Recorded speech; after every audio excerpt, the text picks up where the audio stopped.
Olá pessoal, desejo que vocês estejam bem.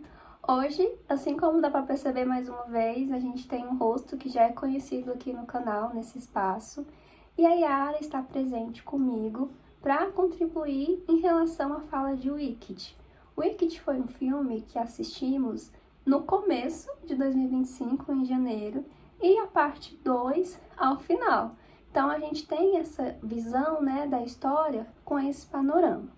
A nossa intenção aqui é mostrar, né, para vocês como que esse filme contribuiu para a gente pensar em alguns temas e algumas questões, e a gente deseja que vocês também tenham interesse em assistir a obra cinematográfica por si só. Por isso que a nossa fala vai se organizar contando a história de uma forma geral, mas também colocando a nossa postura em relação a essas cenas, essas situações, para que vocês também, né, possam fazer os dias de valor quando assistir e assim interagir com a gente nos comentários e como achar melhor, tá bem? Yara, você quer comentar, assim, sobre o Wiki de parte 1, a história de uma forma geral? Sim, eu sou suspeita pra falar porque eu gosto muito do universo de Wicked. Eu li o livro, eu vi o musical de Hollywood, no caso, o adaptado para o brasileiro, que é uma adaptação excelente, diga-se de passagem. Assim, não vou dizer os meios, depois eu falo. Mas é uma adaptação que existe em São Paulo há algum tempo, ficou bem famosa pelo filme. E agora tá no Rio de Janeiro, no exato momento desse vídeo. Então, ficou famoso não só lá fora, mas na adaptação brasileira. E eu gosto muito da história exatamente por ela trazer o que é o bem, o que é o mal, como eles estão entrelaçados. Uma pessoa pode ser totalmente boa, uma pessoa pode ser totalmente mal. As aparências, como a fofoca rola solta numa cidade pequena, como é o caso de Oz, e além dela. E eu acho muito interessante a parte que traz a aparência dos personagens pro povo de Oz e pra gente que tá assistindo, que são duas totalmente diferentes. Quando assistir o filme, você vai entender que o que ele traz pra gente, a explicação é diferente do que o povo de Oz tá percebendo, tanto na parte 1 quanto na parte 2. E as duas se completam exatamente como um musical. O musical também tem duas partes e ele ter um intervalo entre a parte 1 e a parte 2, exatamente como no filme. E é interessante porque ele já começa com uma memória da história. Então é como se a parte 1 e 2 fosse uma só. Por isso que foi unida nesse vídeo. Porque é realmente uma grande história que rememora o Mágico de Oz, que é entre séculos muito importante para as crianças desde a infância.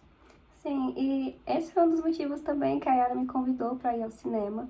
Eu acho importante vocês, como telespectadores, né, saber que muitas referências do filme é trazida, né, em relação à obra Mágico de Oz. A gente vai falar de uma forma geral como que isso acontece no Wicked Parte 1.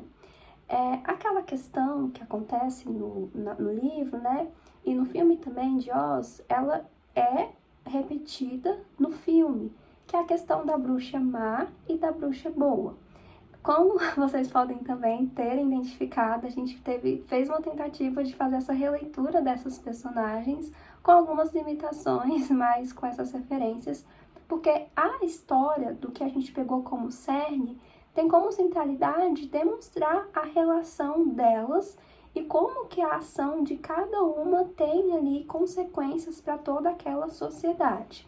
A partir de Wicked 1, conseguimos fazer uma leitura do momento escolar da vida da bruxa boa e da bruxa má. As duas, elas se conheceram, né, nesse período escolar, e a Glinda, que é a bruxa boa, é aquela menina popular que tem muitas pessoas ao redor dela, a população tem ali uma admiração por quem ela é, por pensar que ela é boa e que ela faz boas ações para a comunidade como um todo. E a Elphaba é a bruxa má, porque ela é verde, então a aparência dela já causa nas outras pessoas uma certa repulsa e uma certa rejeição. A partir desse sentimento, né, das duas, da Glinda sempre ali com muitas pessoas e da Elphaba ali sendo rejeitada, a gente vai perceber que, para além das características físicas de aparência, algumas características da personalidade delas demonstram algumas questões sociais. Então, a gente tentou identificar, né, qual que seria o padrão de aceitabilidade dentro daquela sociedade de Oz. Porque se for analisar com cuidado, a Elphaba, que é a verde, tem mais ações que poderíamos dizer, né, de uma forma geral. Se aproxima de atitudes que temos como genuínas, como que vai contribuir para o bem-estar, como no Wicked 1, ela luta a favor para os animais não serem mortos, né, ela pega essa causa. E a Glinda, a impressão que ela passa em muitas cenas é que ela faz as coisas sempre com objetivo também pessoal. Por exemplo, conquistar o Fieiro, que é um personagem muito importante dentro dessa trama. Uma outra questão que eu acho interessante que vocês também pensem é em relação ao poder. A Glinda tem esse desejo desde a infância de ter alguns poderes. Em Wicked 2, isso vai ficar mais presente, que a gente vai falar com mais detalhes daqui a pouco, porque, assim, na minha opinião pessoal, vale a pena compartilhar com vocês, foi das duas partes a que eu mais consegui me conectar na medida que se aproxima muito da história do Mágico de Oz, contando pra gente por que cada personagem teve como consequência aquilo que conhecemos de uma forma geral. O Homem de Lata, o Homem de Palha, né, o Leão Covarde. Então, eles vão mostrar pra gente a explicação dessas referências. Nessa questão da parte, né, de Wicked 2, a gente vai identificar também alguns trechos que fizeram, né, com que a gente conseguisse desenvolver. Por exemplo, as pessoas já nascem más ou a maldade é algo imposto a elas? E aí eu queria, né, conversar com a Yara também, essa questão da construção social da Elphaba e da Glinda, tanto em Wicked 1, pensem sempre assim, a gente vai falar um pouco dos dois, mas tentando dar esse diferencial para vocês também conseguirem se localizarem nessa questão temporal. Como que a construção dessas personagens reflete esse trecho e essa frase, da maldade, da bondade, tanto dentro, né, quanto por fora. Assim, eu prefiro o Wicked Parte 1, isso é interessante de se perceber como é muito pessoal, porque eu prefiro o Wicked Parte 1 e a Renata o Wicked Parte 2, porque eu gosto muito da construção de tudo até chegar à parte 2. Eu acho a construção da escola muito mais interessante. E ela cabe muito bem nessa frase de as pessoas já nascem más, então a Elphaba já nasceu má, ela já nasceu boa, ou aquilo foi imposto a ela? E por que que ela ser verde é algo tão extraordinário num universo que os animais falam e fazem partos de mulheres, eles dão aula, então por que uma mulher verde é tão extraordinária assim? E o Fieiro também, no musical e no filme não, mas no livro ele é descrito como um personagem de pele escura com alguns desenhos, ele diz em formato de diamante azuis. E isso é interessante de a gente perceber que ele também era diferente, a pele dele. Era diferente do que eles estavam acostumados. No musical brasileiro, inclusive, ele é representado por um ator negro que tem tatuagens e as tatuagens dele são tingidas de azul, que é muito interessante. Fazendo referência ao livro, claro, que foi adaptado. Mas a gente pensando também como esse filme é um musical, ou seja, se você não gosta que os personagens parem e comecem a cantar do nada, esse filme não é pra você, porque eles param e começam a cantar do nada sobre os seus anseios, sobre os seus desejos, sobre as suas dores. É uma forma deles se expressarem e é uma forma deles expressarem também essa bondade e essa maldade. O povo inteiro de Oz canta. Ele comemora quando a bruxa má morreu. Comemora cantando, dançando. Então, isso é muito interessante porque sempre precisa de alguém para ser bom, alguém precisa ser mal. E deram ao povo de Oz um bom e um mal, mas pra gente que tá assistindo, o bom e o mal são diferentes. Sim, e é interessante isso que a Yara falou, porque é uma frase que a Glinda fala no filme, né? Ela coloca pra Elphaba que ela só existe por conta que existe essa certa, vamos colocar de uma maneira genérica, dualidade. Então, por isso que o parte 2 me cativou também, né? Ela explicou por que a parte 1 cativou. Eu acho muito legal o contexto escolar, eu concordo com a Yara nesse sentido. Mas eu acredito que o 2 trouxe também algumas questões que me cativam mais, né? No sentido de algumas questões internas. Então, por exemplo, eu consegui identificar no Wicked Parte 2 alguns momentos que a Glinda, que a Elphaba também tem ali de pensamentos mais internos em relação a quem elas são enquanto identidade e o como que quem elas são, como elas foram criadas, porque vai aparecer muito em Wicked 2 essas imagens de quando elas eram crianças, elas voltam muito, assim, o filme tem esse movimento de estar aqui acontecendo uma cena, o que eu acho que é um acerto, né, cinematográfico. Aí eu tava comentando isso com a Yara, então tem uma cena aqui, a gente tá na parte 10, no minuto 10. Só que a gente não vai revelar em seguida o que aconteceu pra Elphaba ou pra Glinda tomar certa decisão. A gente revela isso lá nos 50, lá em 1 hora de filme. Isso é muito legal, porque a gente tem que fazer esse exercício de criar essas conexões. E ao meu ver, né, no meu ponto de vista, o Wicked parte 2, a Yara, né, pode colocar a percepção dela, vai fazer mais. Então isso também me cativa muito, até pelo caminho, né, de estudos que eu trilho no sentido da ficção. E outra questão também que eu achei muito interessante no Wicked 2 foram que as relações assim, interpessoais deles, para além da Elphaba e da Glinda, foram expandidas. Então, se a gente tem no Wicked 1 ali, claro, aparece a relação dela com o Fiero, isso aparece. Mas no 2, isso é mais ainda específico. A gente vai ver alguns momentos que a Elphaba tem momentos muito próximos com o Fiero, que o príncipe, né, que gosta da Glinda, vai ter isso de forma bem escancarada. Então, a partir disso, né, a ação e a consequência, os sentimentos que estavam ali escondidos, são revelados.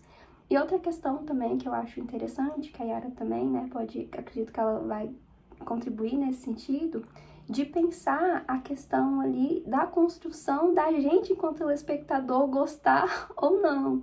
Assim, esse juízo de valor que a gente faz, por que que gostamos da Elphaba, por que que não gostamos da Glinda, e esses motivos, né, como a gente vem conversando, estão muito ligados à realidade. Então, a Glinda, muitas vezes, ela vai dar essa impressão pra gente que ela aparenta ser boa, mas é só uma máscara social mesmo, que ela não é aquilo.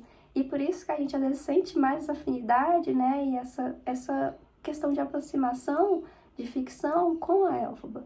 E isso é muito interessante de pensar, e a Yara também pode falar um pouquinho a respeito desse juízo de valor e da escolha de quem gostou e de quem não gostou. Também vou explicar depois o que eu gostei. A Glinda, ela é uma personagem que até hoje, se você fala pra algum fã de Wicked que você gosta dela, você é bombardeado de perguntas. Porque ela é uma personagem de dualidade. É por isso que eu gosto muito dela. Eu também prefiro a Elphaba, ser bem sincera, mas eu gosto do jeito que a Glinda é construída. Ela, apesar de levar o nome Glinda a boa, eu não acho, no meu julgamento, que ela seja realmente uma pessoa boa.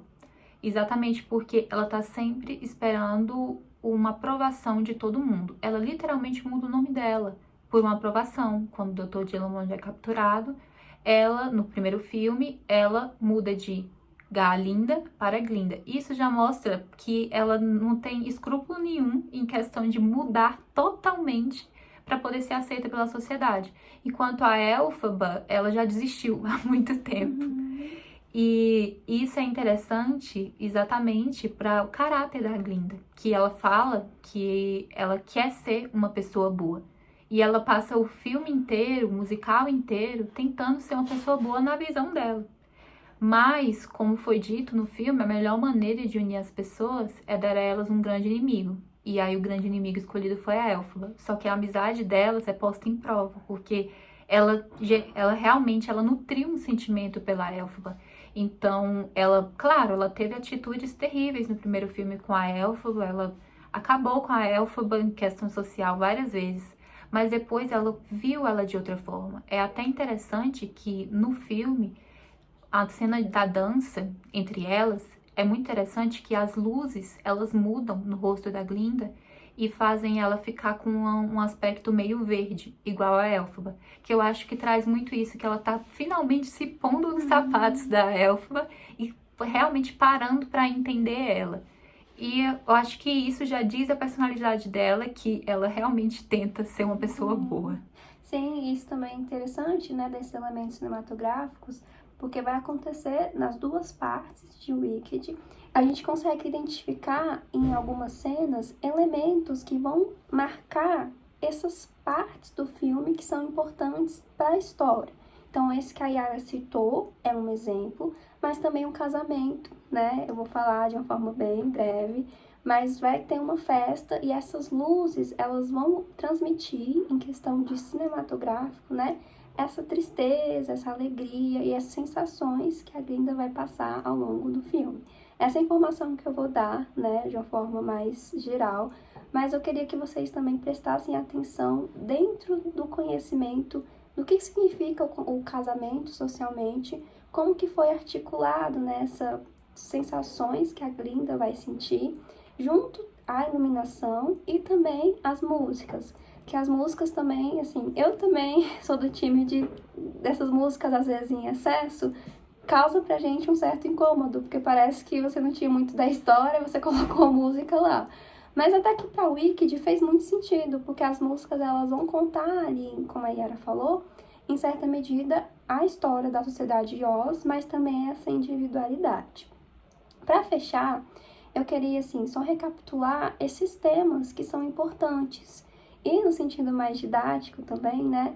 Como que o Wicked ele pode ser ilustrado para a gente conseguir conversar, né? Se a pessoa tiver essa disposição em dialogar em relação a essa bondade, essa maldade e como que por uma sociedade, por uma aceitação, a gente pode abrir mão de muitas coisas. Uma cena que marca muito bem isso em Wicked Parte 1 é o próprio chapéu que eu tô usando aqui.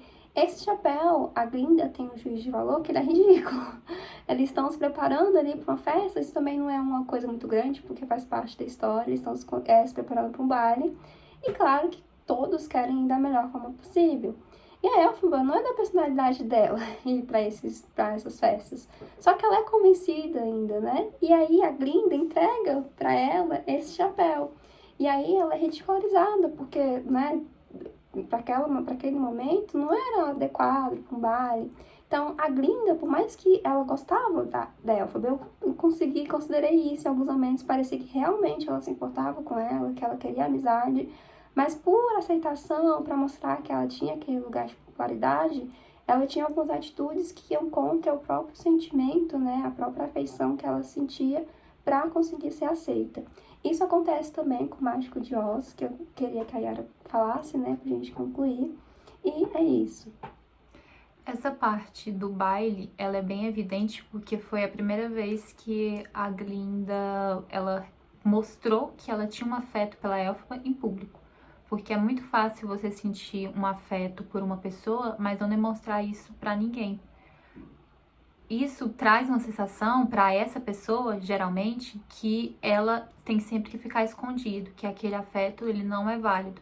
Quando ela faz isso em público, a Elphaba chega e chora, exatamente porque ela foi vista, finalmente ela foi vista como um amigo. E isso, no universo de Mágico de Oz, é interessante exatamente porque toda essa construção da Glinda faz a gente ter uma outra visão quando vai assistir o Mágico de Oz novamente.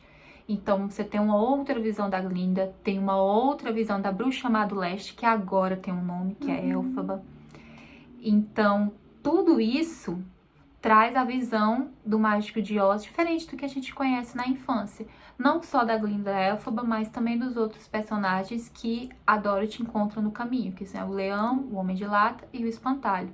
E além disso, o Wicked é muito inteligente, uma escolha muito inteligente do filme, pra mim, foi eles não revelarem o rosto da Dorothy. Ela não era o centro daquela história. A história dela já passou, que era o Mágico de Oz. A gente já viu a história dela.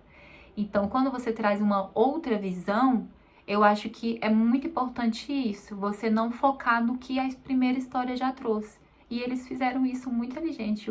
O diretor foi muito inteligente nessa escolha, acho que foi perfeita, para a gente concentrar na história da Bruxa Boa, da Bruxa Má e como que isso pode mudar.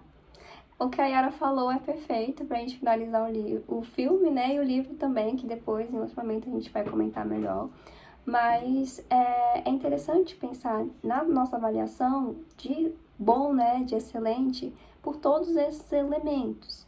E além disso, né? Pra fechar e também pra despertar em vocês esse desejo pra assistir, vale muito a pena, principalmente o Wicked 2, a gente pensar na questão dos outros personagens. Então, o que, assim, eleger personagens preferidos ou não gostei, é um caminho também que cada pessoa, claro, tem liberdade para trilhar, mas também pensar no que motivou aquela consequência que, em geral, a gente conhece, né? Por que o leão é covarde? Por que o homem de lata, né, não tem um coração? Seria uma filosofia, né? Não tem sentimento. Por que o homem de palha não pode sentir dor? Então o filme vai explicar isso pra gente. E a minha reação, né, enquanto eu assistindo foi... Então foi como se os segredos fossem sendo revelados. E por isso, mais uma vez, que eu reforço, né, que o Wicked 2 me prendeu bastante por isso. Sabe quando você fica ali com um livro, você fica em uma série, porque vai revelando ali, à medida que você vai assistindo, algumas questões que tinham ficado como pontos vagos? Eles fazem isso, no nosso ponto de vista, acertam. Muito obrigada pela atenção de vocês e por escutar as nossas falas. Eu me despeço, né, desse vídeo e também dou abertura para minha colega se despedir. E é basicamente a história inteira resumida para vocês e traz a força do musical. A gente reclama de música que para o filme, mas o musical é muito importante para demonstrar a emoção.